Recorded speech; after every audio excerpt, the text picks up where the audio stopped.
Te invito a que abras tu Biblia en el Evangelio de Mateo, capítulo 17. Hoy con este último tema ya estaríamos cerrando la serie de los milagros de Jesús que estuvimos estudiando por un periodo bastante largo y vimos varios milagros que el Señor realizó en esta tierra como señal, ¿no? de su poder, de su autoridad, de su deidad. Y este último milagro es muy particular también por lo que implicó este milagro, por las personas que estuvieron involucradas y por lo que nos enseña y nos muestra este milagro en particular, que es el milagro de la transfiguración. Mateo capítulo 17, vamos a leer hasta el versículo 8 nomás. Los pasajes paralelos están en Marcos capítulo 9, versículo 2 al 13, y también lo relata el Evangelio de Lucas capítulo 9, versículo 28 al 36. Dice así la palabra, Mateo 17, 1, 6 días después, Jesús tomó a Pedro, a Jacobo y a Juan, su hermano, y los llevó aparte a un monte alto. Y se transfiguró delante de ellos, y resplandeció su rostro como el sol, y sus vestidos se hicieron blancos como la luz. Y he aquí les aparecieron Moisés y Elías hablando con él. Entonces Pedro dijo a Jesús, Señor, bueno es para nosotros que estemos aquí. Si quieres, hagamos aquí 3 enramadas, una para ti, otra para Moisés y otra para Elías. Mientras él aún hablaba, una nube de luz los cubrió, y he aquí una voz desde la nube que decía, Este es mi Hijo amado, en quien tengo complacencia. A él oí. Al oír esto, los discípulos se postraron sobre sus rostros y tuvieron gran temor. Entonces Jesús se acercó y los tocó y dijo, levantaos y no temáis. Y alzando ellos los ojos, a nadie vieron sino a Jesús solo. Vamos a leer hasta acá nomás, en la porción de la palabra de Dios. Y es un milagro que seguramente ya lo conocías de antemano porque es muy popular, ¿no? Dentro del relato bíblico de los evangelios del Nuevo Testamento. Como decía antes, no es un milagro más, como fueron los milagros de sanación, por ejemplo, que el Señor estuvo varios, o milagros que tenían que ver con echar fuera de las personas a demonios. En este caso es un milagro muy particular y tiene un propósito también muy particular. Y en primer lugar lo que vemos en este milagro es que el Señor no lo efectuó delante de una multitud de personas, ni siquiera delante de todos sus discípulos de los 12, sino que dice aquí que Jesús tomó a 3 de sus discípulos, a Pedro, a Juan y a Jacobo, los discípulos conocidos como aquellos que formaban parte del círculo íntimo del Señor. El Señor en varias oportunidades los tomaba a ellos aparte para enseñarles, mostrarles verdades con respecto a la misma persona del Señor, ¿no? Por ejemplo, el domingo pasado estábamos meditando en ese pasaje bíblico donde el Señor Jesús ora en Getsemaní y, y accede a ese huerto de los olivos con todos sus discípulos, pero después también toma aparte a estos 3 discípulos y se adentra más en el huerto y allí habla con ellos y después el Señor tiene esa oración tan significativa antes de ir a la cruz por cada uno de nosotros. Y en este pasaje también vemos cómo dice el versículo 1, que Jesús toma a Pedro, a Jacobo y a Juan y los lleva aparte a un monte alto. Y en este lugar en particular, en este tiempo en particular, que fue 6 días después de lo que ahora vamos a ver en el contexto, y con este grupo de personas en particular, Pedro, Jacobo y Juan, el Señor efectúa este milagro maravilloso de la transfiguración. Y el propósito principal de este milagro, efectuado en la vida de estos 3 discípulos, fue confirmar la fe de ellos. Recién cantábamos una canción hermosa, ¿no? ¿Qué sería de mí si no me hubieras alcanzado? Creo que cada uno de nosotros es agradecido y consciente de lo que es la gracia del Señor, su amor, la misericordia que Él nos tuvo, y cada día podemos agradecerle al Señor por eso. Pero a pesar de conocer y de saber todo lo que Él hizo por nosotros, algo tenemos en común nosotros como seres humanos con estos discípulos, es que nuestra fe muchas veces flaquea. Nuestra fe es puesta a prueba y podemos decir que, al igual que Pedro, Jacobo y Juan, nuestra fe necesita también ser confirmada, ser fortalecida a través de lo que el Señor nos quiere hablar a nosotros en nuestra vida. Y retrocedemos unos versículos, por ejemplo, capítulo 16 de Mateo y versículo 15. Ahí tenemos el pasaje donde encontramos la confesión de Pedro acerca de quién era Cristo para él, ¿no? Jesús le dice, ¿quién decís vosotros que soy yo? Y respondió Simón Pedro, tú eres el Cristo, el Hijo del Dios viviente. Y Jesús le dice, bienaventurado eres, Simón, hijo de Jonás, porque no te lo reveló carne ni sangre, sino mi Padre que está en los cielos.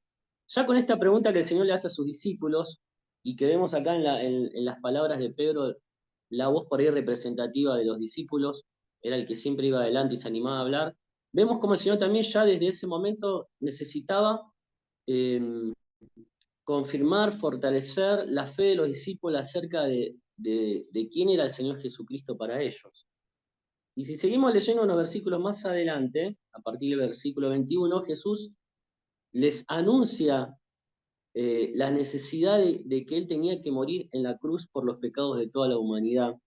Y esto era como un balde de agua frío para los discípulos, era algo que les costaba asimilarlo y era algo que de alguna manera los tenía como, podríamos decir hoy, un poquito bajoneados, o era una situación que les hacía desestabilizarse en cuanto a su fe, ¿no? Porque de hecho, cuando dice ahí que Jesús empezó a declarar en el versículo 21 que le era necesario ir a Jerusalén y padecer mucho de los ancianos, de los principales sacerdotes y los escribas, y ser muerto y resucitar, dice que ahí Pedro lo toma aparte al Señor, como si el Señor necesitara un consejo de parte de él sobre lo que tenía que hacer o no, cuando era algo que ya estaba determinado desde la eternidad, ¿no? El plan divino de redención. Y sin embargo, Pedro se anima a decirle al Señor, Señor, ten compasión de ti, que esto no te acontezca, ¿no? Y Jesús lo reprende a Pedro y le dice, quítate de mí, Satanás, me eres un tropiezo, porque no pones la mira en las cosas de Dios, sino en la de los hombres. Vemos acá entonces la falta de fe que tenía Pedro y seguramente el resto de los discípulos con respecto a que el Señor necesitaba morir en la cruz para que nosotros podamos alcanzar la salvación. Y cuando vemos que el Señor le dice a Pedro, quítate de delante de mí, Satanás, ahí vemos claramente quién es aquel que se encarga continuamente de batallar contra nuestra fe, aquel, ¿no?, que tira esos dardos como un enemigo que quiere destruirnos para que nuestra fe se debilite, se desestabilice, y muchas veces es lo mismo que nos pasa a nosotros en nuestro diario vivir, en nuestro diario andar. Nuestra fe necesita, ¿no?, las palabras del Señor para que pueda ser fortalecida, para que podamos andar en su voluntad, sin temor, sin miedo, en este mundo de tanta oscuridad. Y después que el Señor lo reprende a Pedro por su falta de fe y por ser un tropiezo en el camino a la cruz, se dirige al resto de los discípulos y dice, si alguno quiere venir en pos de mí, tienen que negarse a sí mismos, tomar su cruz y seguirme, ¿no? ¿Qué mensaje tan contundente que el Señor Jesús le deja a sus discípulos? Todos mensajes que tienen que ver con reafirmar, fortalecer la fe de los discípulos que evidentemente estaban pasando por un momento de flaqueza espiritual, por lo que el Señor mismo les estaba anunciando que tenía que padecer. Para el judío, ellos eran criados desde muy chiquititos acerca de la expectativa del Mesías, y ellos esperaban a un Mesías que viniera con todo el poder y a que viniera a sentarse sobre un trono, a destruir a sus enemigos, a ponerlos debajo del estrado de sus pies. Pero Jesús vino a este mundo de otra manera y con otro propósito. Ya va a llegar el tiempo, como escuchábamos antes, donde Jesús se sentará en el trono y reinará sobre esta tierra, en el milenio. Pero Jesús vino en su primera venida a esta tierra en un pesebre, como una persona pobre, humilde, a demostrar un montón de virtudes que nada tienen que ver con lo que por ahí el judío tenía en su mente acerca del Mesías. Y ahora los discípulos tenían que fortalecer su fe acerca del Señor. Y el primer punto que vamos a ver 4 puntos. Primero, tenían que confirmar su fe en la deidad de Jesucristo. En segundo lugar, tenían que confirmar su fe en la necesidad de su muerte. En tercer lugar, confirmar su fe en un futuro glorioso. Y en cuarto lugar, confirmar su fe en su palabra. 6 días después de toda esta introducción que hice recién, los lleva entonces a Pedro, a Jacobo y a Juan, su hermano, a un monte alto, y dice que se transfiguró delante de ellos y resplandeció su rostro como el sol y sus vestidos se hicieron blancos como la luz. Y aquí aparecieron en esa escena Moisés y Elías hablando con el Señor. Es una escena realmente maravillosa que muchas veces tratamos de imaginarla o de llevarla a algo más palpable en nuestra mente, y debió ser algo espectacular y realmente un privilegio para estos 3 discípulos, que por un instante el velo de la eternidad se corriera y ellos pudieran ver al Señor Jesús en todo su resplendor y gloria. Esa palabra transfiguró nos habla de una metamorfosis, ¿no? De una transformación, de un cambio en su aspecto y en su gloria del Señor Jesucristo. Él vino a este mundo, como dice Filipenses, como un siervo, como un hombre, con esa forma. Los que hasta ese momento conocían a Jesús podían ver en él a un ser humano con una apariencia física común y corriente como cualquier otro. Pero en este milagro de la transfiguración dice que el aspecto del Señor cambió, porque su rostro resplandeció como el sol y sus vestidos se hicieron blancos como la luz.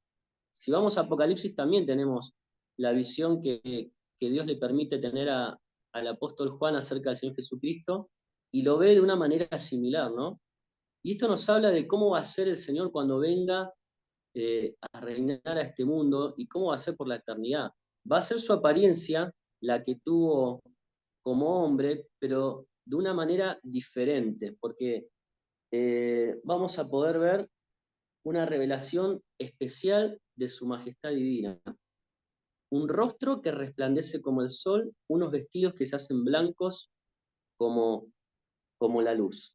Y en primer lugar, decíamos que los discípulos necesitaban confirmar o reafirmar o fortalecer su fe en la deidad del Señor Jesucristo.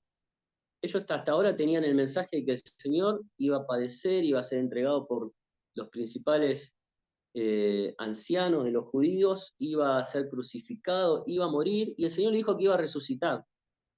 Pero ¿hasta dónde llegaría su fe, no? ¿Eran conscientes realmente que aquel que iba a entregar su vida en la cruz no solamente era el Mesías, el Hijo de Dios, sino Dios mismo? Y es así que vemos cómo a través de este milagro de la transfiguración y de ellos de repente ver al Señor totalmente de una manera en gloria, como va a ser en la eternidad, pueden recibir ese aliento que necesitaban de decir, wow, este Jesús que caminó al lado nuestro, sí, vimos su milagro, vimos sus señales, pero ahora lo estamos viendo como quien realmente es, el mismo Dios con todo su resplandor y gloria.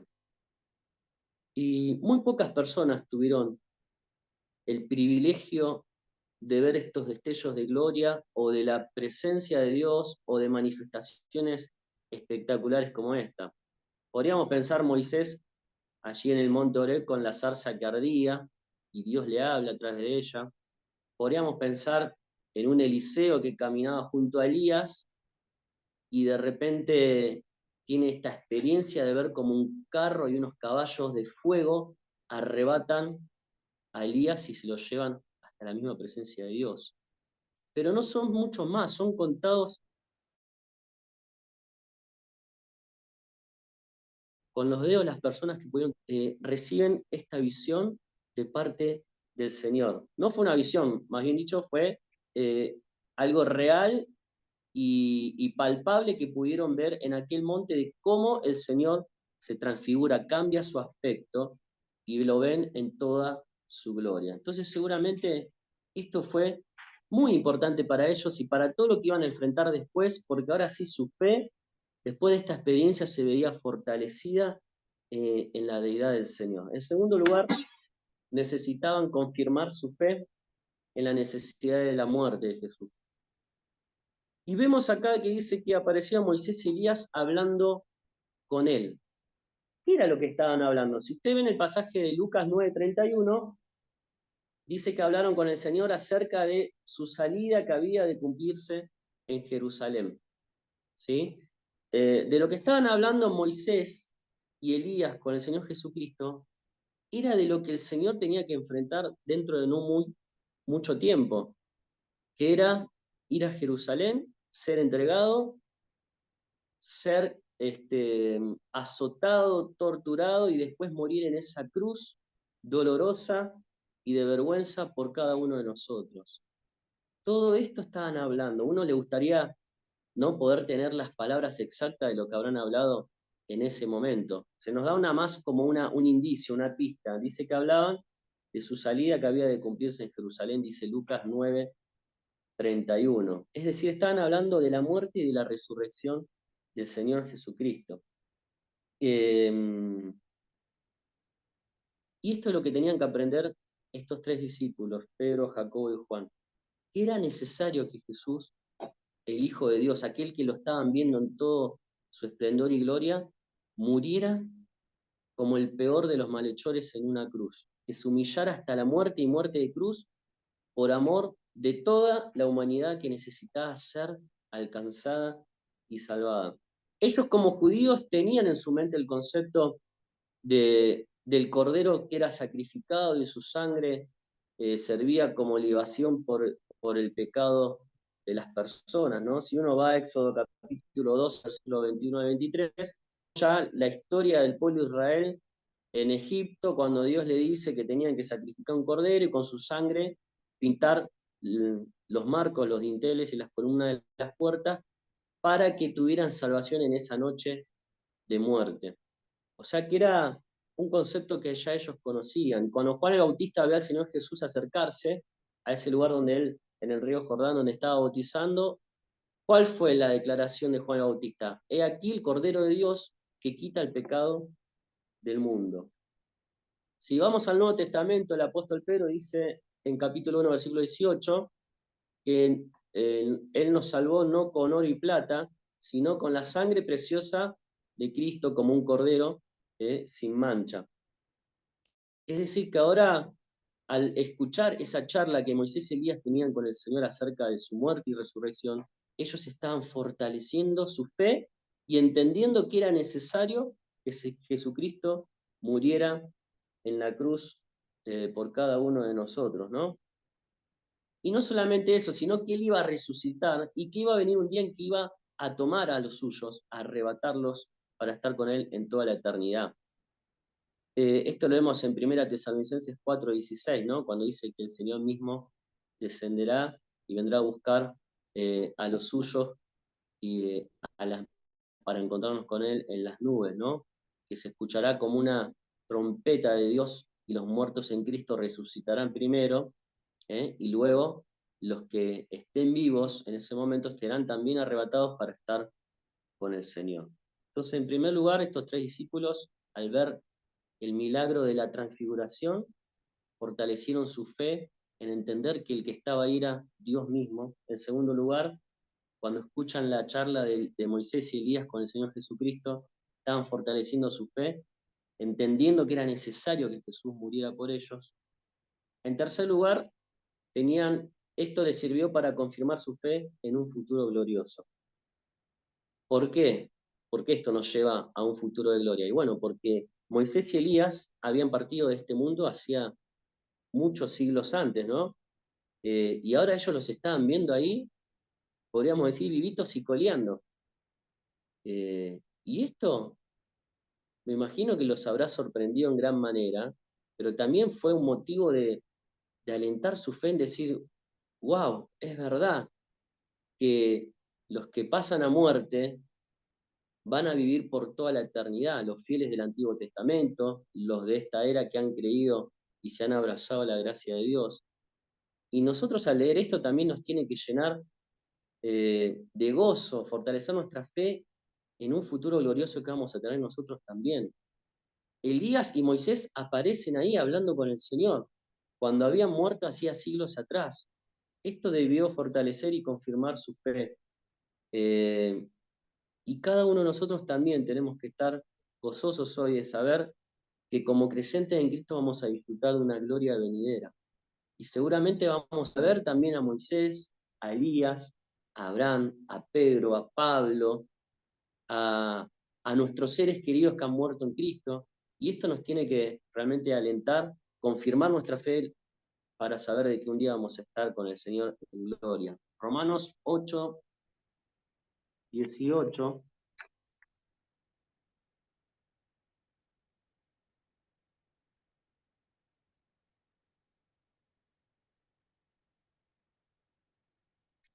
Fíjate lo que dice Romanos 8, 18. Pues tengo por cierto que las aflicciones del tiempo presente no son comparados con la gloria venidera que en nosotros ha de manifestarse.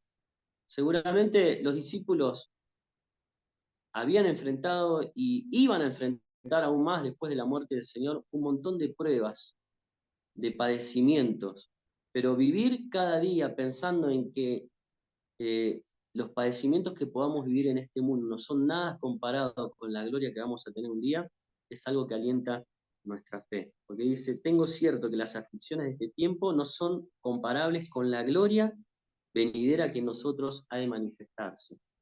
Segunda Corintios 4:17.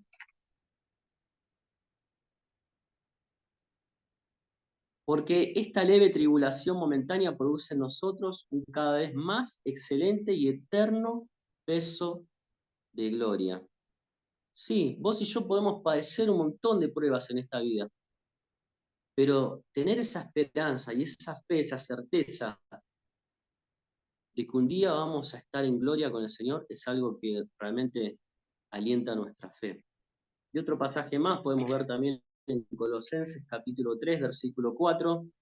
Dice, cuando Cristo, vuestra vida, se manifieste, entonces vosotros también seréis manifestados con Él en gloria, en gloria.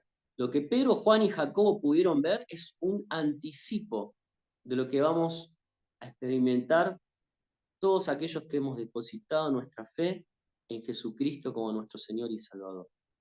Se corrió el velo de la eternidad por un instante y ellos pudieron tener una dosis pequeña de gloria. ¿Para qué? Para fortalecer, para alentar su fe y para llenarse de entusiasmo, de expectativa, de fuerza para todo lo que tenían que enfrentar. Porque después de estos descendieron de ese monte donde ellos se querían quedar, ¿no? Porque Pedro le dice, Señor, hagamos acá 3 enramadas y no bajemos más. Él ya se quería quedar en ese estado de eterna gloria, pero le faltaba aún, ¿no? Era necesario que Cristo muriera, era necesario que ellos sean el fundamento de la iglesia, que escribieran sus cartas que quedarían para siempre para la iglesia del Señor. No era el tiempo aún, no era el tiempo. Pedro quería hacer 3 enramadas y quedarse ahí, pero el Señor los llamó a la realidad y tuvieron que descender de ese monte.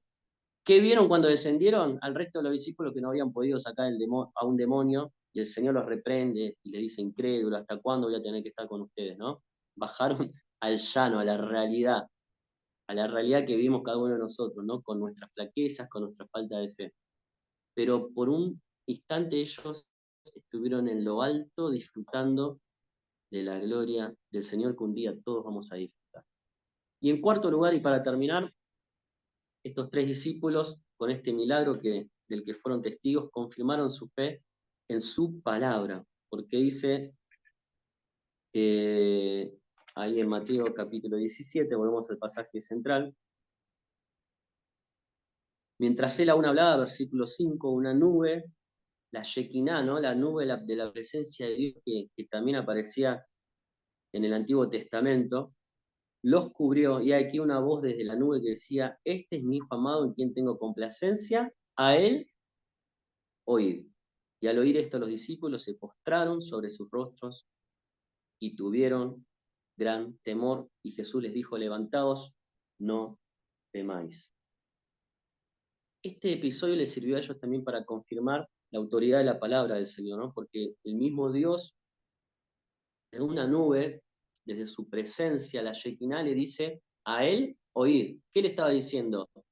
Las palabras de Jesús son toda la autoridad que ustedes necesitan para vivir en esta tierra. A él oír. Y ese mismo mensaje lo podemos traspolar a nuestros tiempos. ¿A quién tenemos que oír nosotros?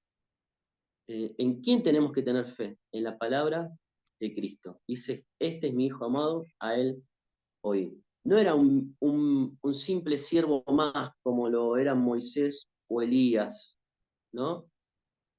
Que a pesar de eso el pueblo de Israel, para ellos Moisés y Elías eran el todo, ¿no? Porque Moisés, el representante de la ley, Elías, el representante de los profetas, pero ahora le dicen, Jesucristo es Dios, a él oír, este es mi Hijo amado.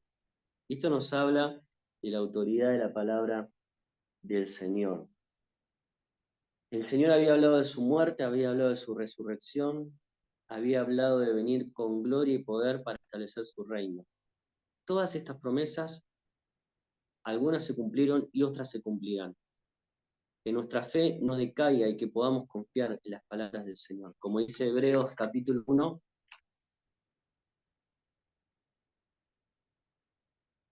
versículo 2,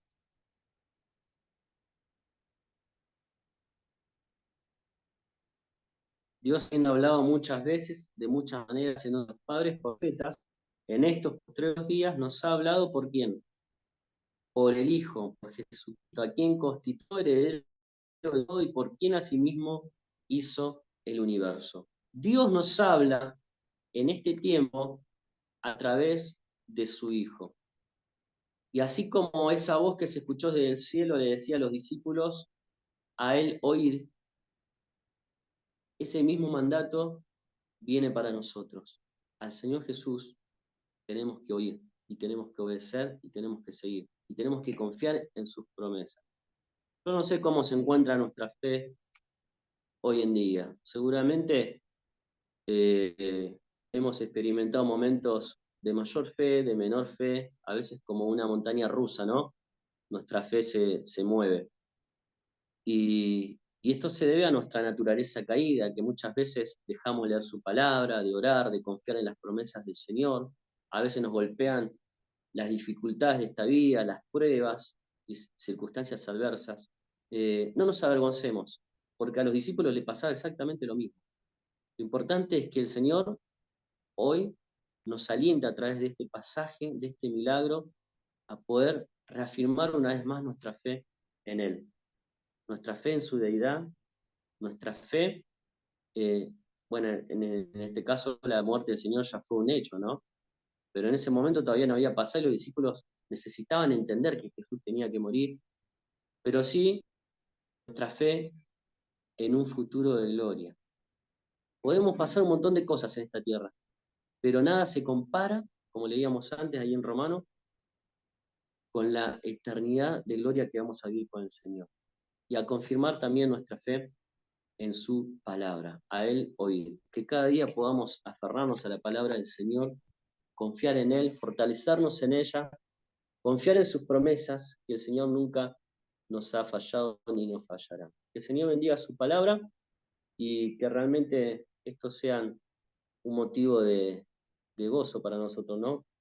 Trasladarnos por un instante a ese monte y compartir la belleza de la gloria del Señor y de saber que un día también nosotros vamos a tener este privilegio así como lo tuvieron por un instante Pedro, Jacobo y Juan, de ver al Señor en toda su gloria. Que el Señor te bendiga.